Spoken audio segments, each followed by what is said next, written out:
Et bonjour à tous, bienvenue dans cette nouvelle vidéo. On se retrouve aujourd'hui pour un nouvel épisode sur la thématique du compost. On va voir ensemble tous les gestes essentiels, tous les petits secrets de fabrication pour vraiment bien réussir son compost, avoir cette tor noire là du potager. On verra toutes les erreurs à éviter, notamment beaucoup que j'ai pu faire dans le passé, à me retrouver avec des tas trop humides, au contraire trop secs, pas du tout décomposés, avoir des moucherons, avoir parfois des mauvaises odeurs. On verra vraiment tous les équilibres à respecter pour avoir donc cette tor noire du potager. Donc on voit tout ça dans cette nouvelle vidéo.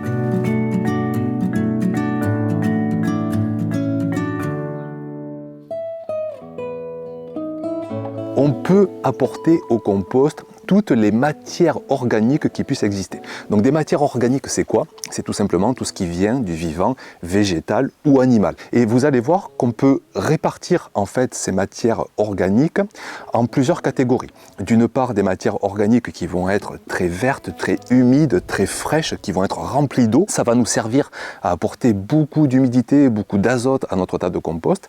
On va avoir des matières organiques qui vont être un peu plus sèches, un peu plus rigides, un peu plus brunes, un peu plus marron. Elles vont absorber les excès d'humidité, elles vont un petit peu structurer notre compost et on peut même distinguer un troisième groupe de matières organiques qui elles vont vraiment être structurantes, elles vont permettre à l'oxygène, à l'air de rentrer dans le tas de compost et ça c'est très important parce qu'un tas de compost c'est comme notre sol potager, il faut de l'activité biologique et donc il faut de l'humidité mais il faut aussi de l'oxygène. Donc je vous propose de voir en détail un petit peu toutes ces matières organiques, je me les suis notées parce que sinon je suis capable d'en oublier beaucoup. Donc on va commencer avec les matières les plus vertes, les plus humides et en premier lieu on peut penser notamment aux résidus de culture qu'on va pouvoir alors soit laisser en paillage pour une partie sur le sol du potager, ça fait toujours du bien au sol potager, mais on peut en amener aussi de grosses quantités à son tas de compost. Donc moi ici c'est vraiment une de mes premières sources d'approvisionnement pour le composteur. Vient ensuite en matière humide les restes qu'on génère en cuisine, que ce soit par exemple les épluchures de légumes, toujours des petits restes de repas à droite à gauche, très humides souvent, jamais ça ne part à la poubelle, ça va toujours au compost, ça peut être du marc de café, ça peut être les coquilles d'œufs aussi qu'on va un petit peu broyer pour accélérer le compostage, ça va être des tontes de prairie, ça va être des coupes de rosiers, de fleurs qu'on a à droite à gauche, tout ça ce sont des déchets plus ou moins verts parce que des tiges seront déjà souvent un peu sèches et vont commencer à bien structurer le tas de compost en apportant de l'oxygène. Ensuite, je pense aussi à tous ceux qui ont des animaux, aux déjections animales. On verra tout à l'heure qu'il faut un petit peu faire attention, mais on peut apporter donc les déjections toutes seules, par exemple des fientes de poules. On peut apporter des fumiers, c'est-à-dire les déjections mélangées aux litières sur lesquelles tombent ces déjections. Par exemple, si vous avez des chevaux, si vous avez des brebis, des chèvres, même des chats et des chiens, on verra qu'on peut très bien composter cet ensemble de litières plus déjections de ces animaux.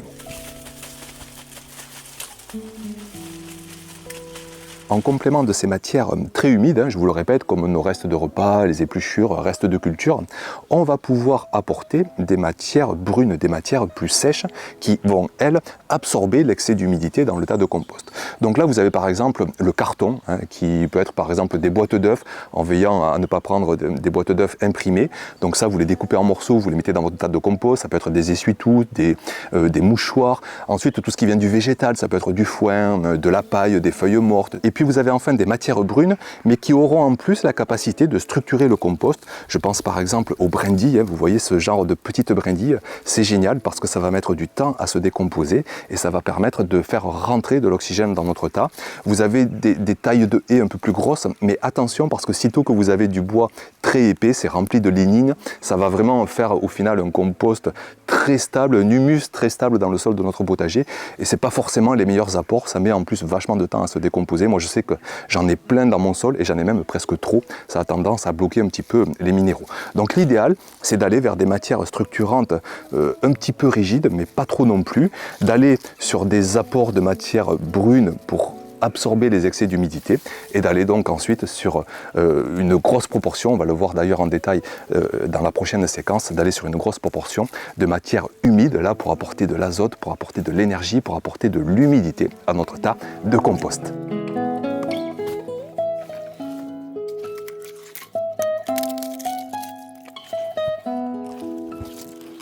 Alors le fait de dire que 100% des matières organiques, que ce soit végétales, animales, peuvent se composter, c'est génial, hein, et puis ça permet de se simplifier la donne, de ne pas se poser de questions. Il y a quand même malgré tout quelques précautions, quelques nuances à s'imposer, je trouve, sur cette notion de dire que tout se composte. Donc en premier lieu, j'ai cité quelques matières organiques sur lesquelles on va revenir. En premier lieu, je voudrais parler des déjections des animaux, surtout ceux qui ont un régime carnivore. Je pense par exemple à nous, ça peut être des chiens, ça peut être des chats. Ces déjections peuvent exceptionnellement contenir des bactéries qu'on ne souhaite pas du tout voir au potager. Je pense par exemple à l'Escherichia coli. Bon, c'est des risques qui sont très minimes, très rares, notamment sous nos climats tempérés, mais ça peut arriver. Après, savoir que si on respecte bien la phase de compostage sur une longue durée, dans un milieu oxygéné, humide, vraiment la magie du compost va faire que ces potentiels risques vont disparaître. Mais il peut y avoir un petit risque. C'est pour ça que moi ici, sitôt que j'ai des déjections animales, même notre compost qu'on appelle le fumin, un fumier de compost humain, eh bien je le mets à part de mon compost avec un procédé de compostage beaucoup plus long, sur quasiment 2 ans, même plus encore, pour vraiment me garantir d'une totale sécurité sanitaire. Autre matière organique, la viande. D'ailleurs souvent on dit de ne pas la mettre au compost. Alors on va pouvoir la mettre, mais c'est très gras, c'est pas forcément les meilleures molécules qui vont être générées dans le tas de compost au final.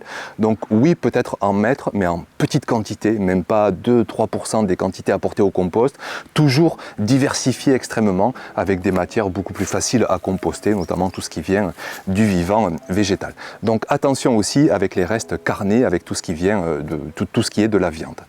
Autre chose encore, les matières organiques malades. Alors là, je ne pourrais pas trop vous apporter de réponse affirmative parce qu'on entend vraiment tout et son contraire. Je pense à Charles Dowding qui montrait encore dans une dernière vidéo qu'il mettait ses plants de tomates infestés, il n'en avait rien à faire et il expliquait que la magie qui s'opère dans le tas du compost, avec le temps, avec l'eau, avec l'oxygène, avec l'activité biologique, les maladies vont disparaître et tout ça va être réagencé au niveau moléculaire. D'autres propos vous diront attention, vraiment attention avec les plats malades, mettez-les à l'extérieur du potager, brûlez-les, enfin on n'a plus le droit de brûler, mais apportez-les à la déchetterie, mais ne les mettez pas dans votre tas de compost. Donc à vous de voir, selon votre ressenti, moi je vous dis juste qu'on entend un petit peu de tout et que apparemment ça marche de pouvoir composter des plants qui sont malades. Autre chose aussi, les matières organiques qui viennent du vivant, mais qui ont des graines, je pense les plantes en graines, si vous amenez ça au compost et que il n'y a pas de montée en température, eh bien les graines vont se retrouver dans votre potager. Moi je peux vous dire qu'ici c'est une erreur, mais quelque part je l'accepte en fait. Tant pis, je passe un peu tous les jours, je désherbe, mais clairement j'arrête pas avec mon compost d'amener des graines indésirables au potager. Donc si vous manquez d'attention, de temps, de force physique, attention, évitez d'apporter toute herbe qui est montée en graines dans votre tas de compost. Pareil, mettez-la de côté pour un compost pour le jardin ou sinon vous l'amenez à la déchetterie. Autre chose encore, les apports de résineux. Je pense au thuya par exemple, qui a vraiment une essence qui va pouvoir un petit peu bloquer le compostage. On peut quand même en amener, mais en petite proportion.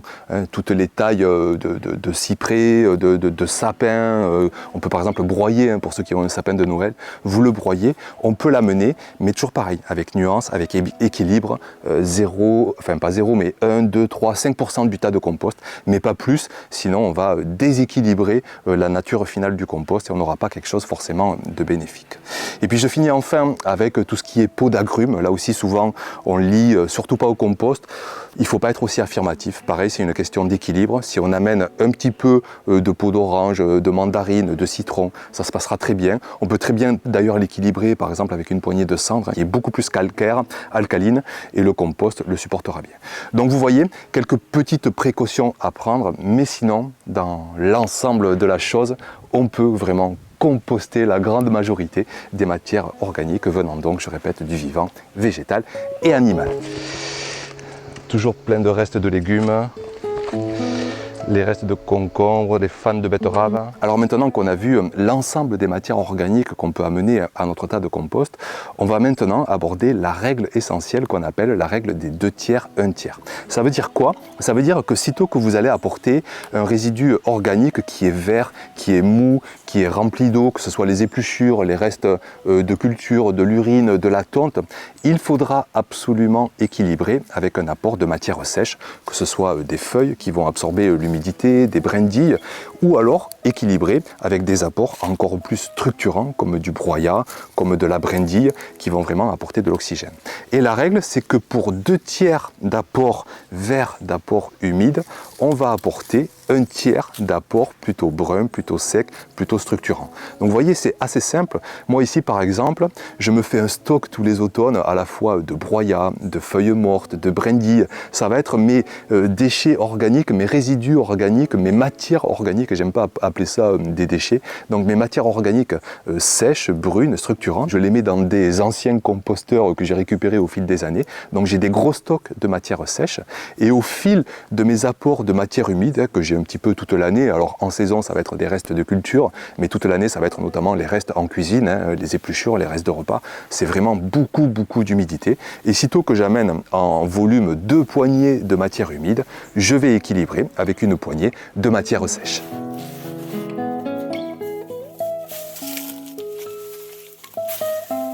Un autre geste essentiel qui va vous permettre de mieux réussir encore votre compost, ça va être la taille de vos déchets. Et ça, moi je sais que c'est une erreur que j'ai faite beaucoup dans le passé, que je fais encore aujourd'hui par manque de temps, par manque d'attention. C'est que je vais apporter parfois mes résidus organiques grossièrement au compost sans prendre le temps de les broyer auparavant, de prendre le sécateur ou parfois la tondeuse même pour broyer tout ça et rendre ces déchets homogènes en volume. Et ça c'est génial parce que ça va permettre d'avoir un compost beaucoup plus homogène en humidité, en oxygénation. Je revois Charles Dowding par exemple, mais il prend toujours le temps de cisailler, de couper en morceaux avant de mettre ses résidus au tas de compost. Et ça, je peux vous dire que ça change pas mal la donne. Si vous apportez des plants grossiers, des morceaux de bois grossiers, sans prendre le temps de les pré-découper, vous allez perdre en efficacité de compostage. Donc une règle essentielle, je pense aussi à Denis Pépin, je vous avais montré les images dans une dernière interview, il passait la tondeuse là, sur ses broyats végétaux pour ensuite mettre tout ça au tas de compost.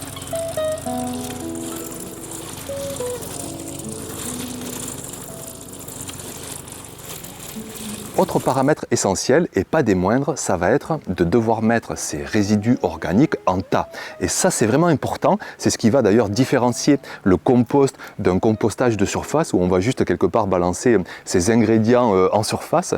Là, on va mettre nos ingrédients, moi j'appelle ça dans un saladier d'ailleurs pour faire l'image avec la cuisine. Voyez votre composteur comme un saladier. Et qu'est-ce qui se passe dans un saladier? Eh bien, chaque ingrédient va être bonifié par un autre ingrédient. Si vous mettez des œufs avec de l'eau, du lait, de la farine, et bien tout ça va se bonifier mutuellement pour avoir une belle recette au final. Ça va être exactement pareil avec le principe de compostage. Vous allez monter tout ça en tas, vous oxygénerez chaque fois que vous faites un apport, n'hésitez pas à malaxer, alors là on n'aura pas un fouet, mais vous aurez un croc, vous aurez une fourche, et tout ça va permettre vraiment d'avoir un beau compost au final. Donc je répète, de mettre vos résidus organiques en tas, ça n'a rien à voir avec le compostage de surface, où là vous jetez vos ingrédients en surface et vous allez nourrir l'activité biologique du sol. C'est bien aussi de faire du compostage de surface, mais vous n'allez pas forcément générer un compost, de l'or noir, vous n'allez pas générer un humus. Alors que dans le tas de compost, voyez ça comme un saladier via votre composteur, voyez ça comme des ingrédients de recette via vos matières organiques, vous les accumulez petit à petit, vous respectez l'équilibre d'or 2/3, 1/3, et vous aurez au final non pas une pâte à crêpes comme on a en cuisine, mais vous aurez là un compost, et je le répète une nouvelle fois, de l'or noir pour notre potager.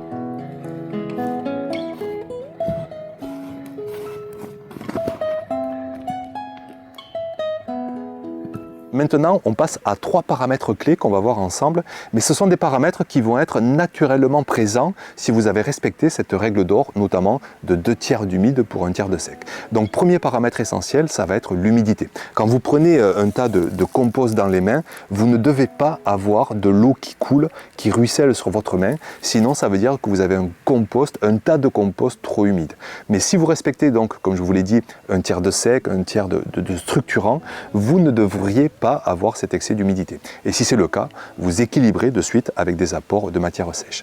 Et au contraire, donc, si ça fait vraiment sec, comme une éponge sèche, vous apportez des matières humides ou vous arrosez aussi ponctuellement pour réapporter de l'humidité. Donc, premier paramètre essentiel, humidité, humidité, un peu comme notre sol. Et en fait, notre tas de compost, on peut y voir beaucoup de parallèles avec le sol. Et je vous dis souvent, pour le sol, il faut avoir une humidité comme une éponge essorée. Ça va être pareil pour le tas de compost.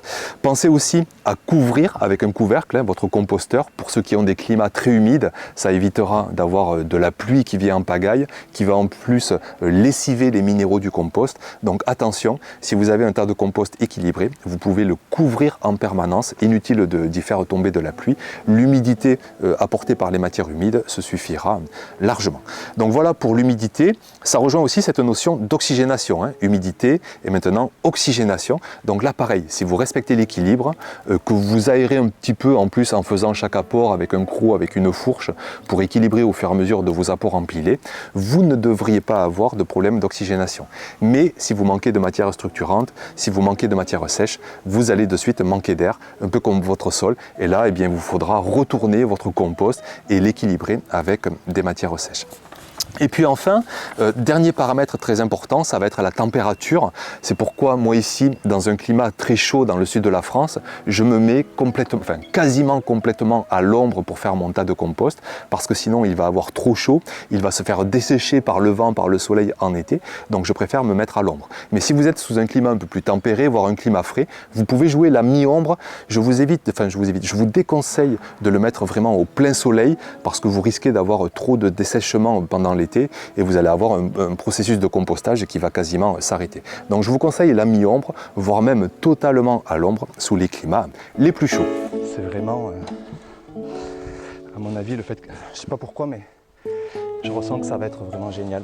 Alors on arrive quasiment à la fin. Juste un autre paramètre, celui de mettre idéalement votre tas de compost en contact avec le sol, même si ce n'est pas forcément obligatoire. Pourquoi? Parce que quand vous apportez un équilibre de matière humide et sèche, il va y avoir une activité bactériologique, biologique dans le tas de compost qu'il pourra se décomposer de lui-même. C'est pourquoi on voit des composts rotatifs hors sol et qui marchent très bien. Au final, on a un bel hors noir pour le potager. Mais dans l'idéal, de mettre son tas de compost en contact avec le sol, on va profiter aussi des micro-organismes qui sont dans le sol et qui vont remonter, qui vont accélérer plus encore le procédé de compostage. Donc voilà pour cette vidéo. Je vous rappelle que vous avez mon e-book sur le compost pour ceux qui veulent tout savoir à l'écrit, des dizaines de pages où je vous résume toutes les questions que vous pouvez vous poser, toutes les connaissances, toutes les expériences que j'ai pu acquérir dans ce domaine. Merci encore pour votre attention et puis à très vite pour de prochains épisodes parce qu'on a encore pas mal de choses à voir sur le compostage. À bientôt, ciao!